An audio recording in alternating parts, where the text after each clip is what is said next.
இப்போ கூட நேராக பார்த்தேன்னா சீமான் அவர்களை நானும் கூட கிரீட் பண்ணுவேன், சௌக்கியமாக இருக்கீங்களான்னு கேட்பேன். அது வேறு. நீங்கள் இதெல்லாம் என்றைக்குமே ஒருத்தர் பேசினா உடனே கூட்டணியா?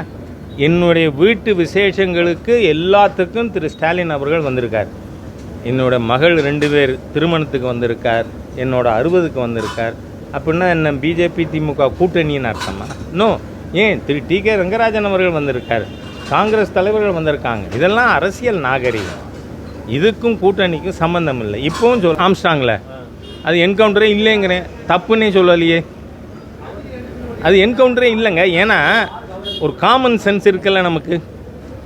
உங்கள் வண்டியில் நீங்கள் கூட்டு போகிறீங்க, 5 நாளாக உங்கள்கிட்ட இருக்கார், உங்கள் டிரைவர் வண்டி ஓட்டுறார், நீங்கள் நிப்பாட்டுறீங்க. அப்போ அவன் ஆயுதம் பதுக்கி இருந்ததை கையில் எடுத்து சுட வந்தான்னு சொல்கிறீங்க. அவன் ஆயுதம் பதுக்கின இடத்துல நீங்கள் வண்டி நிப்பாட்டினீங்களா, இல்லை நீங்கள் கூட்டிகிட்டு போன பாதை நெடுக எல்லா இடத்துலையும் ஆயுதம் பதுக்கி வச்சுருக்கானா? ஒரு காமன் சென்ஸ் வேண்டாமா? என்ன நியாயமான கேள்வி. இந்த கேள்விக்கு காவல்துறையிட்ட பதில் இல்லை. அந்த மாதிரி தான் இப்போ ஆம்ஸ்ட்ராங் கேஸும் ஊற்றி மூடிடுவாங்க. நான் என்ன சொல்கிறேன், அரசியல் கொலையாக இருந்தால் தான் அது கொலையா? சரி, பர்சனல் மோட்டிவ்லையும் கொலை பண்ணலாம்னு கிரிமினல் சட்டத்தில் எந்த செக்ஷனில் சொல்லியிருக்குன்னு கார்த்தி சிதம்பரம் சொல்லிட்டாருன்னா கொஞ்சம் என்ன மாதிரி ஆளுக படித்து தெரிஞ்சுப்போம். ஏன்னா ஆல்ரெடி ஐஎம் லா கிராஜுவேட். எந்த சட்டத்தில் சொல்லியிருக்கு பர்சனல் மோட்டிவில் கொலை பண்ணலான்னு? நோ. சட்டம் ஒழுங்கு பாதுகாக்கும் மிஷினரிக்கு என்ன வேலை? அசம்பாவிதம் நடக்காமல் பார்த்துக்கணும்னு. நீங்கள் ஆம்ஸ்ட்ராங் கேஸை எடுத்து பார்த்தா அதை ஊற்றி மூடிட்டாங்கங்கிறேன் நான்.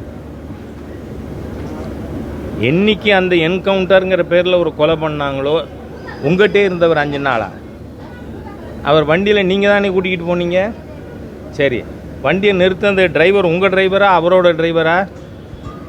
உங்கள் டிரைவர். அவர் ஆயுதம் பதுக்கி வச்ச இடத்துல வண்டியை நிப்பாட்டினது யார்? யாருக்கு காது குத்துறீங்க? ஆயுதம் பதுக்கி வச்சுருந்தாராம், எடுத்து போலீஸை சுட வந்தாராம், அதனால் இவங்க சுட்டுட்டாங்களாம். What is this? நீங்கள் வண்டியில் கூப்பிட்டு போகிறீங்க, 5 நாளாக உங்கள்கிட்ட இருக்கார், நீங்கள் கூப்பிட்டு போகிறது உங்கள் டிரைவர் வண்டி ஓட்டுறாரு, உங்கள் டிரைவர் தான் வண்டி நிறுத்துறாரு.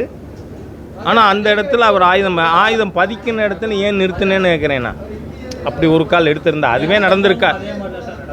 தமிழகத்தில் நடந்து கொண்டிருப்பது எல்லாமே கண்துடைப்பு வேலைகள். வழக்க முடிக்கிறதுனா இப்போவும் சொல்கிறேன்னா